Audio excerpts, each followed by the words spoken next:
Assalamualaikum warahmatullahi wabarakatuh. Oke, sahabat di rumah, kita akan melanjutkan pembelajaran kita semalam. Setelah kita mengetahui akar konflik ataupun akibat dasar yang menimbulkan terjadinya konflik, maka kita selanjutnya membahas tentang bentuk-bentuk konflik. Bentuk-bentuk konflik bagian A itu ada konflik interpersonal dan intrapersonal. Kita membahas yang pertama tentang intrapersonal. Konflik ini terjadi di dalam diri seorang individu. Biasanya konflik ini terjadi karena harus memilih alternatif. Konflik ini ada 3 bagian. Yang pertama ada konflik approach to approach konflik atau konflik pendekatan ke pendekatan. Contoh konflik ini ketika seseorang mahasiswa telah menyelesaikan S1, dia bingung memilih apakah dia harus bekerja atau melanjut ke jenjang pendidikan selanjutnya. Ketika ada terjadi perselisihan pandangan atau bingung cara memilih hal selanjutnya, itu yang dikatakan konflik intrapersonal. Konflik itu terjadi pada diri dia seseorang.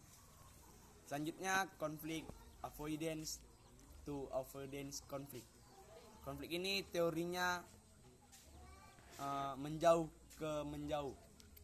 Contohnya seseorang ingin berjualan dan dalam kondisi pandemi COVID-19. Ketika dia tidak berjualan, dia tidak bisa menghidupkan keluarganya. Dan ketika dia berjualan, dia takut tertular virus COVID-19. Nah, itu merupakan teori konflik menjauh ke menjauh. Dua-dua ia ingin jauhi, dia ingin menjauhi tentang bahwasanya dia harus berjualan dan dia tidak boleh nggak berjualan, dan dia juga menjauhi permasalahan tentang COVID-19. Selanjutnya avoidance to approach, menjauh ke mendekat. Konflik ini terjadi, satu dia harus menghindar dan satu lagi dia harus mendekati. Contoh, seorang anak ingin meminta izin kepada ibunya untuk tinggal ke rumah kawannya, tetapi dia takut, sedangkan di satu sisi dia ingin tidur di tempat kawannya. Itu konflik intrapersonal. Konflik ini terjadi karena harus memilih alternatif. Selanjutnya ada konflik interpersonal.